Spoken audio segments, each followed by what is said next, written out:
네, 안녕하십니까. 인사드리겠습니다. 대한정홍협의회 박다입니다. 반갑습니다.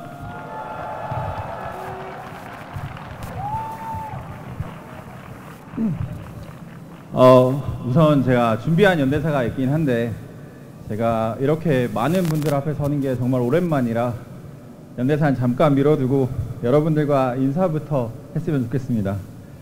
우선 전국 각지에서 이렇게 아침부터 올라오시느라 정말 고생 많으셨습니다. 지금 너무 많은 분들이 계시는데 어떤 분들이 계시는지 좀 궁금해서 제가 직역별로 한번 호명을 좀 해도 될까요? 자, 우선 교수님들 이 자리에 오셨습니까? 교수님들은 바쁘신 것 같고요. 개원이 선생님들 이 자리에 오셨습니까? 우리 봉재기 선생님들 자리에 오셨습니까? 예, 그리고 제가 사랑하는 동료들 전공의 선생님들 이 자리에 오셨습니까? 마지막으로 우리 지금 힘든 시간들을 겪고 있는 우리 자랑스러운 후배들 학생 선생님들 이 자리에 오셨습니까?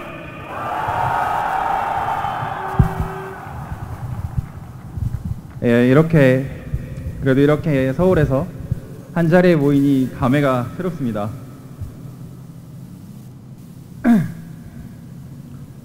존경하는 선배, 동료, 그리고 국민 여러분, 저는 젊은 의사를 대표하여 이 자리에 섰습니다. 지난 1년 동안 견뎌 모든 것들을 기억하고 또 기록하기 위해 이 자리에 섰습니다. 2024년 2월 윤석열은 2,000명의 의대 증원과 필수의료 정책 패키지라는 이름하에 부조리한 정책들을 쏟아냈습니다. 독단적인 정부의 정책에 반발하여 10,000명의 전공의는 병원을 떠났고 20,000명의 학생들도 학교를 떠났습니다. 정부는 경찰을 동원하여 병원 주변에 기동대와 수사관을 배치했습니다. 집단행동을 주도하면 체포할 수 있다고 했습니다. 업무 개시 명령과 사직서 수리 금지 명령, 진료 유지 명령 등 행정명령을 남발했습니다. 면허를 정지하겠다고 했습니다. 구속하겠다고 했습니다. 병원을 그만뒀다는 이유만으로 저는 12시간 동안 경찰 조사를 받아야 했습니다. 사직이 범죄입니까? 우리가 죄인입니까? 2024년 12월 전공의를 비롯하여 파업 중이거나 의료 현장을 이탈한 모든 의료인은 48시간 내에 본업에 복귀하여 충실히 근무하고 위반 시는 계엄법에 의해 처단한다. 윤석열은 계엄령을 선포하여 국정을 혼란하게 했습니다. 당시 포고령에는 전공이라는 특정 직군을 콕 집어서 처단하겠다고 했습니다. 헌법재판소의 판결문에 나와 있듯 포고령은 국민의 기본권인 단체행동권, 직업의 자유, 신체의 자유를 침해했습니다. 그리고 그 결과 끝내 윤석열은 파면되었습니다. 다시 한번 묻습니다. 우리가 왜 처단당해야 합니까? 우리가 무엇을 잘못했습니까? 정부는 무엇을 하고 있습니까? 이주호 장관의 말처럼 6개월 버텨서 정부가 이겼습니까? 아니, 승자가 있긴 한 겁니까? 윤석열, 한덕수, 조규홍, 박민수, 당신들의 정책 실패로 지난 한 해 동안 3.5조의 세금이 증발했습니다. 한미 양국 방위비 분담금이 1.5조입니다. 네이버의 영업이익이 2조입니다.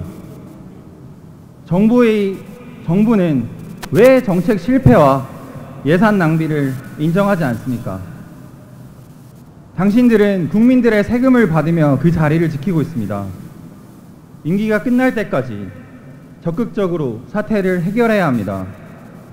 국민의 생명을 정말로 위한다면 정부의 정책 실패를 인정하고 사태를 조속히 수습해야 합니다. 여당은 무엇 하고 있습니까? 터무니없는 2,000명으로 지난 총선에서 참패하지 않았습니까? 계엄이라는 자충수에 빠져 윤석열은 끝내 탄핵되었습니다. 여당은 이제 윤석열의 과오를 인정하고 반성해야 합니다. 정책 결정자들에게 책임을 물어야 합니다. I don't care. 일단 한가한 소리나 하면서 뒤로 물러나 있을 것이 아니라 나서서 책임져야 합니다. 야당은 뭘 하고 있습니까? 우리는 노동권을 보장해 달라고 했습니다. 지난 1년 동안 180석의 거대 야당은 전공의 수련 환경을 개선할 수 있었습니다. 업무 개시 명령의 타당성을 적어도 논의해 볼 수 있었습니다. 우리가 요구하지 않아도 국회에서 나서서 해야 할 일이 아닙니까? 국민 여러분, 저는 응급실이 좋아서 응급의학과라는 전공을 선택했습니다. 매 순간 긴박하지만 역동적인 그 공간을 사랑했습니다.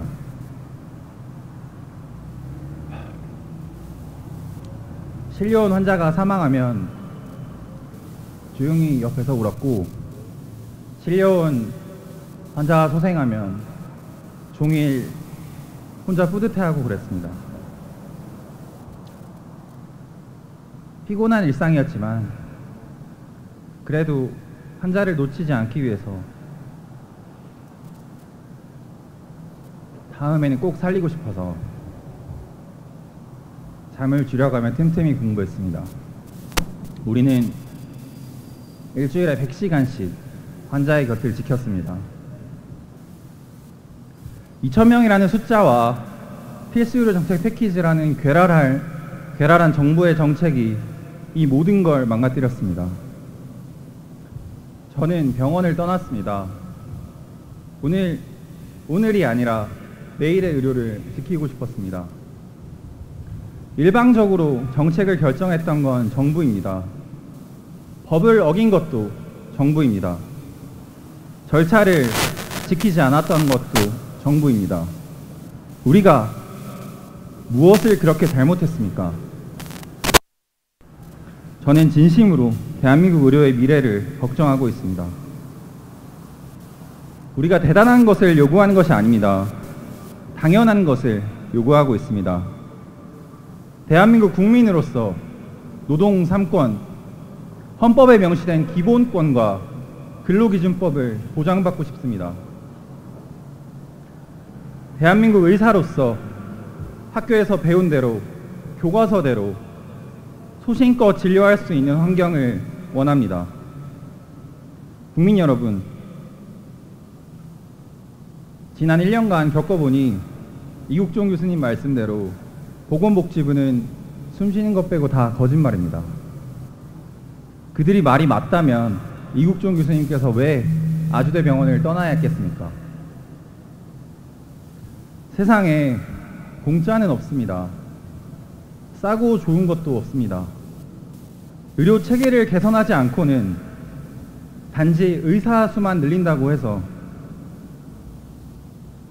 그렇다고 한다면 건강보험 재정이 고갈되어 의료 민영화에 한껏 다가가거나 앞으로 10대, 20대, 30대 젊은 세대의 건강보험료가 2배, 3배 이상 늘어날 것입니다. 지금의 구조로는 흉부외과, 응급의학과, 소아과, 산부인과 등 기피과 문제를 해결할 수 없습니다. 이것은 밥그릇 싸움이 아니라 대한민국 의료가 지속 가능한가에 대한 물음입니다. 국민 여러분, 지난 1년간 젊은 의사들과 학생들의 외침을 그들이 응급실과 중환자실과 분만실과 수술실을 떠나지 않도록 우리들의 목소리를 한 번만 더 깊이 들여다봐 주시길 부탁드립니다. 끝으로 사직한 동료 전공의 선생님들, 그리고 휴학한 의대생 여러분, 지금 이 길의 끝이 어디에 있을지 저도 잘 모르겠습니다. 우리는 그 누구도 가보지 못한 길을 걷고 있습니다. 각자의 자리에서 각자의 방식으로 끝까지 최선을 다했으면 좋겠습니다. 이 자리에 함께 해주신 여러분들께 마지막으로 감사 인사를 드립니다. 감사합니다.